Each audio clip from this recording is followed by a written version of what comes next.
Right, we're going to make this one up as we go along. There's not a lot to talk about. I'm going to take a little bit of a leaf out of Gio's book the other day where he said there's not enough to make one video, so we'll put everything together. I don't know what that is, by the way. We're going to put everything together and make a video.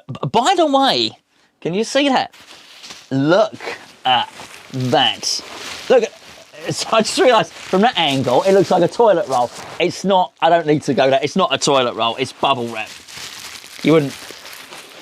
You probably wouldn't want to wipe your bum with. If you did, it'd be a bit like snap, crackle and pop if you wiped your bum with that, really, wouldn't it? Let's be fair. Anyway, you didn't tune in to see my fantastic roll of bubble wrap. What did you come in for? Oh yeah, West Ham stuff. Right, okay. First story on the agenda. Hammers eye another championship ace. It says West Ham and Southampton are set to lock horns. Sorry, I haven't got my glasses on. Set to lock horns over Bournemouth winger Amut Danjuma. They bought him for 13.7 million 2 summers ago, apparently. Holland international, and he's got 10 goals and 4 assists for Bournemouth this season. Discount that, let's be fair. Look, we don't need another winger from the Championship, let's be fair. We don't need another winger at all. In fact, we've got one coming back, haven't we, in Felipe Anderson, and we don't really need him either.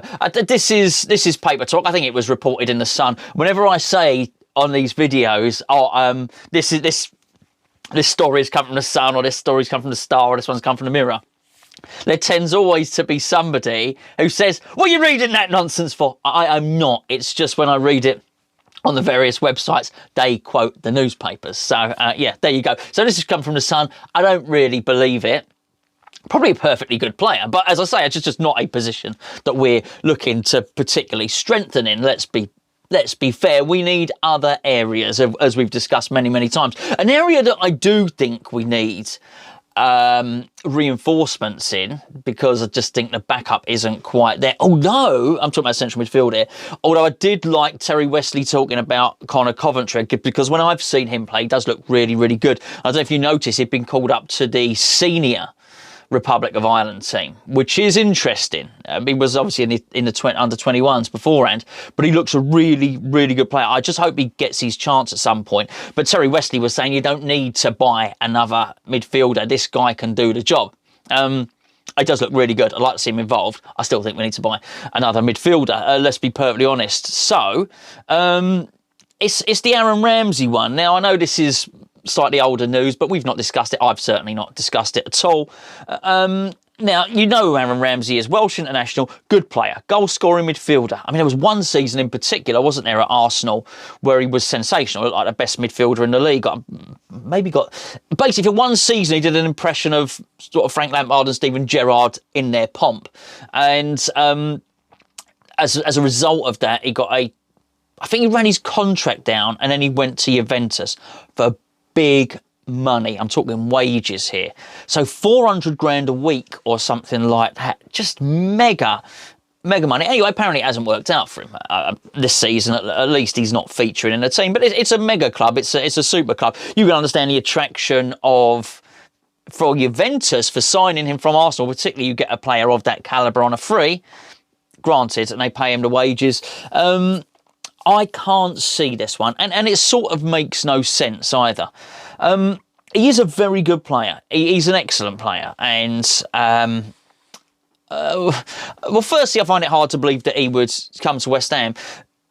I certainly find it difficult to believe that we would pay his wages. Now, I think you may find that he may be in the same situation as his compatriot, Gareth Bale.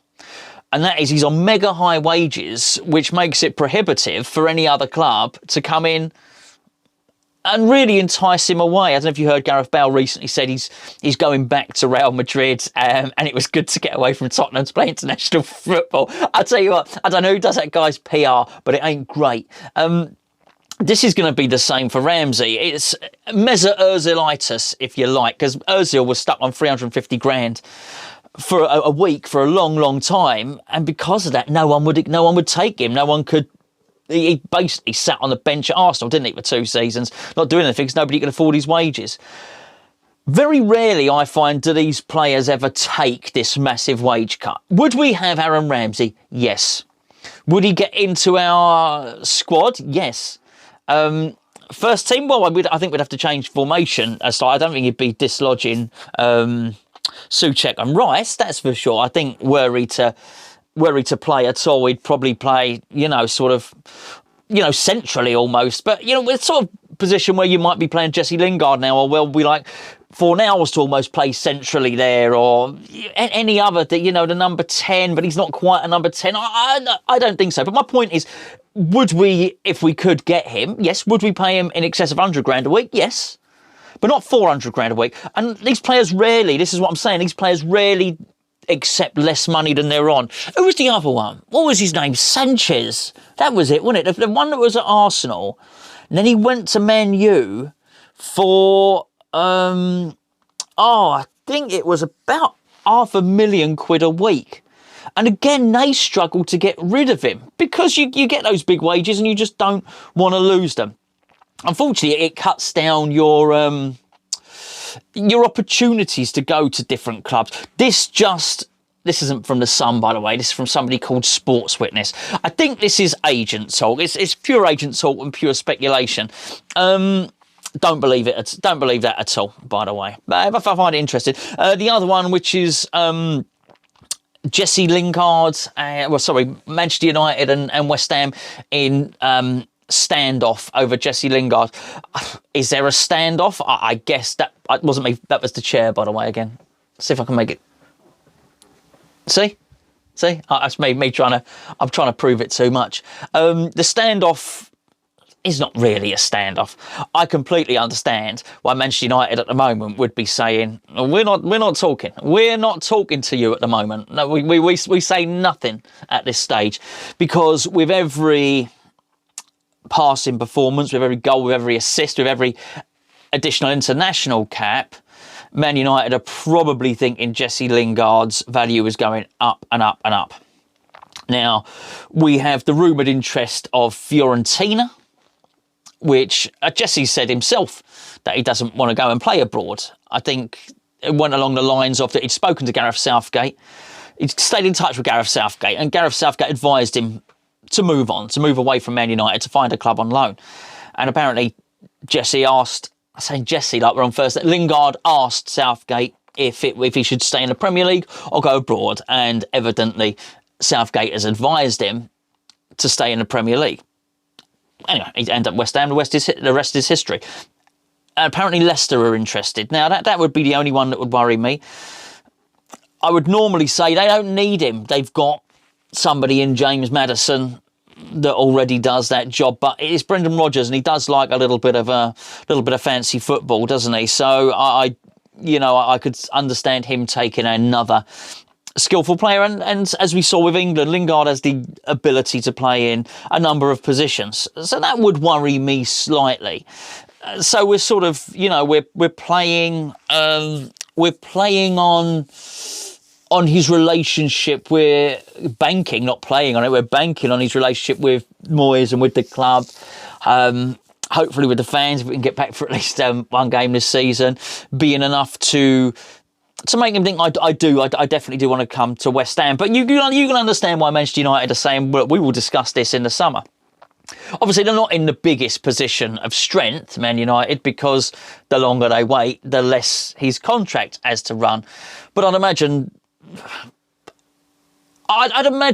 the fee they probably have in mind, if it is the 20 million, it just sort of creeps up. I don't think it's going to jump from 20 to 50 or anything like that. But you can understand why they're doing this, certainly. But I'm confident. I'm confident he's going to stay.